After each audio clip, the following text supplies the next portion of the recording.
The Curse of Cogston House, Part 2. Welcome back to the story. The house hasn't always been in this state. At the time when two girls, Alice and Eliza, came in here to shelter from the rain, the Cogston family had not lived in the place for years, but a caretaker was still supposed to be looking after it. According to the story, he was one of the old servants who just stayed on after everyone else had left or died. Alice was the taller of the pair and the more cautious. Eliza was always the adventurous one. They were both very well behaved in general, never looking for trouble or even mischief. They were perhaps just a little too nosy. No walls were crumbling then or windows smashed. Everything was just still and silent. It was as though whoever had lived there had just upped and left one day. The same gloomy-looking portraits lined the walls, watching everything that occurred beneath them. The girls explored a little inside, Alice following Eliza closely. They peered cautiously into the downstairs rooms, leading off the wide hallways, but neither dared to venture up the spiral staircase. A fancy pair of chairs here and a muted grand piano there. Somehow the eerie silence of the house demanded silence from them. Alice let Eliza lead the way, trailing only a few soft steps behind. After only a few minutes of exploring, swallowing gulps of thick, dusty air, Alice noticed that they had gradually travelled a surprising distance from the big, heavy entrance door behind them. Somehow the house had enticed them deeper and deeper inside.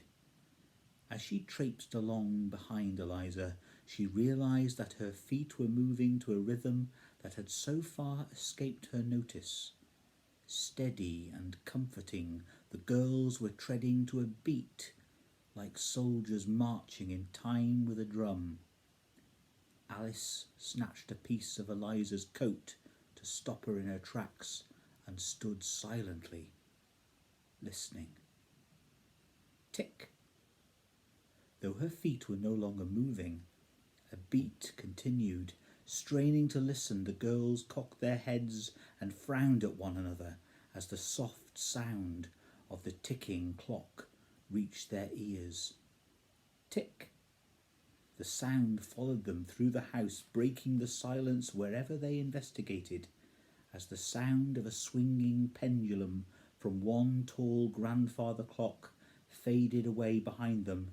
It was replaced by a wall clock in the next room. Tick, tock. The eerie sounds combined to make a strangely sinister clock chorus. Aging grandfather clocks stood proudly, evenly spaced on opposite sides along the hallway, like soldiers stiffly standing guard. Each room had its own sentry, two watching from the wall or from the mantelpiece. Tick, tock. The volume of one of the mantelpiece clock rose slightly as Alice walked by, and slowly died again as she left it behind. An approaching door, slightly ajar, allowed the resonance from another to pick up the rhythm.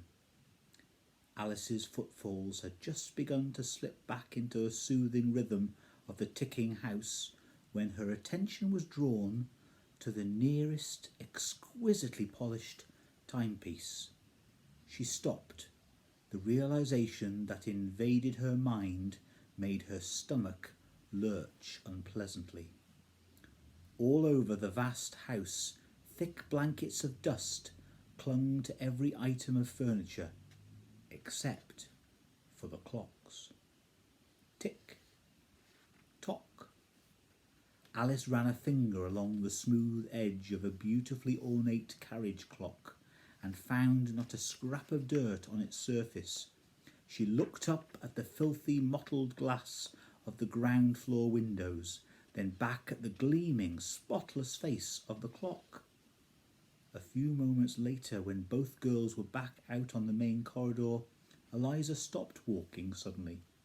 She turned her head slightly to the left, listening hard. "Listen," she whispered. Alice stood still and silent for a moment too. She looked back towards the staircase, tracing the line of the banister with her narrowed eyes, squinting up towards the dark vacuum above. It was impossible to focus her vision into the darkness, but just for a second she'd been sure that something had moved. Her mind swam with visions of a hunched, silhouetted figure hovering just beyond the last barely visible step. Then she remembered that she was supposed to be listening. "I don't think I can hear anything," Alice muttered.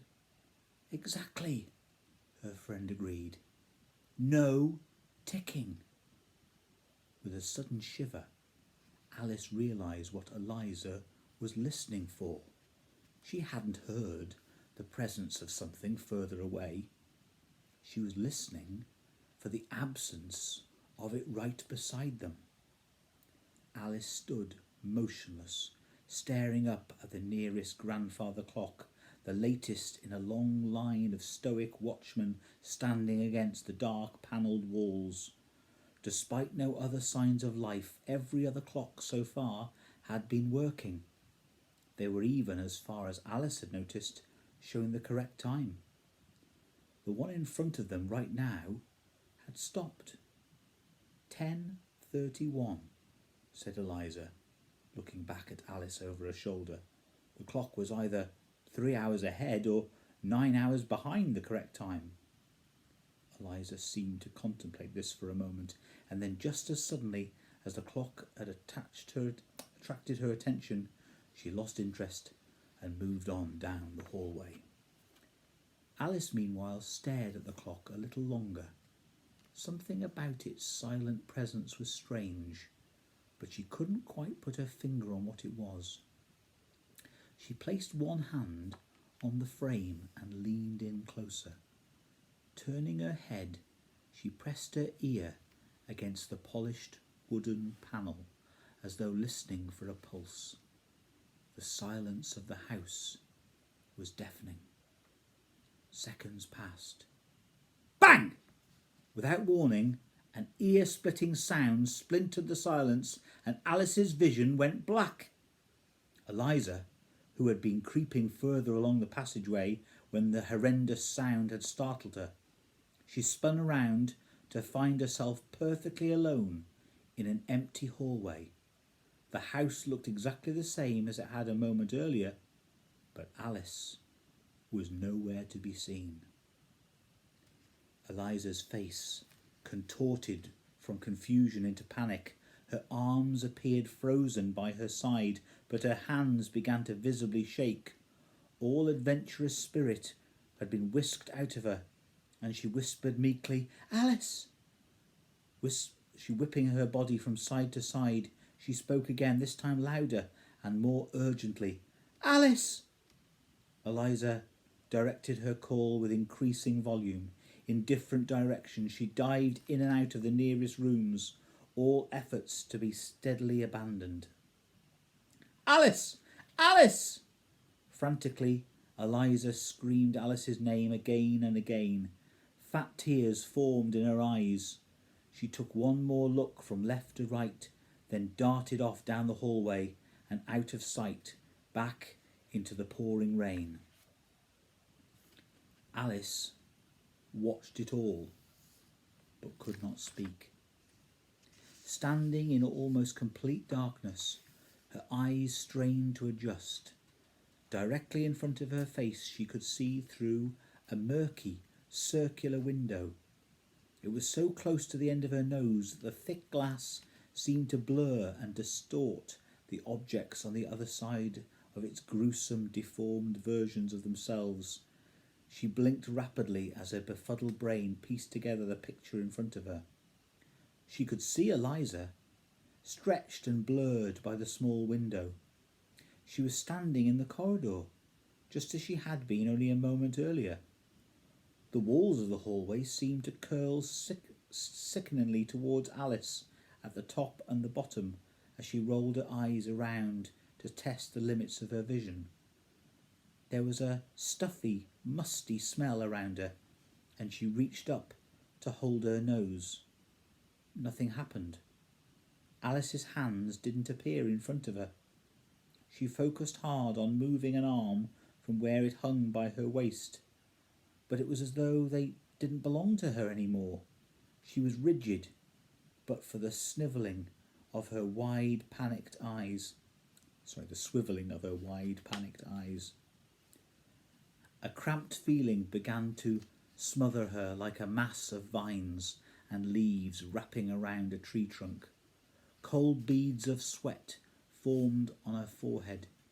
She watched Eliza run from door to door and heard her calling her name. "Alice! Alice!" Opening her mouth wide, Alice screamed for her friend until her throat stung. She didn't need to see Eliza running away down the hallway to know that no sound had actually escaped from her lips. From her prison, she watched in silent horror. Eliza had fled from the house, but Alice couldn't force her own mouth to open, let alone call her friend back. In front of her wide, tear-filled eyes, on the other side of the brown glass, she could see a circle of numbers and the old-fashioned hands of a clock. A short, stubby arrow pointed upwards, and a thinner, more ornate bar hung down almost vertically. From deep within her stomach, the desire to scream and wriggle and fight was burning like a pilot light, but it was fighting with another feeling. A terrifying thought rose within Alice, as if it was freezing her from her feet upwards. Eliza was gone. Now she was completely alone, trapped. Nothing moved. Cogston House was as silent as the grave. Perhaps the only thing worse than hearing her best friend desperately calling her name was being alone in this endless quiet. Alice's eyes searched through the darkness, scouring the corridor which faded into more murky gloom. She could make out the hallway right in front of her, the door opposite, and beyond it the enormous winding staircase. As she looked, blinking through the tears which had begun to stream hopelessly down her face, she was met with the sight at the top of the staircase which all but turned her to stone. Something was moving. Alice watched numbly. Her heart was in her mouth, and her breath came in sharp, rattling gasps. Descending the stairs, one careful, agonizing, creaking step at a time, a hunched silhouette figure shuffled out from the darkness. A small, extremely old man was moving slowly but purposefully towards Alice. His head was bowed, showing a white, bald circle surrounded by wisps of light grey hair. "Help!" Alice tried to scream again, but nothing but strangled silence could be heard, with no voice but one inside her own head. She begged the stranger to notice her and to set her free. A mottled, wrinkled hand reached forwards, holding a key. A knot twisting in her stomach, Alice held her breath, staring down at the top of the man's hand. Wriggling into place, the key clicked with satisfaction. Grinding and creaking as it rotated, the key was wound once, twice, 3 times. A brief pause between each turn. With each rotation of the key, Alice felt her chest become tighter and her back straighten, as though a puppeteer was tugging at invisible strings. Only her eyeballs scuttled from side to side, like marbles jiggled in a tiny box. All at once, everything was still once again. Still, but not silent. Alice could hear a pounding in her ears as her heartbeat became louder and more rhythmic.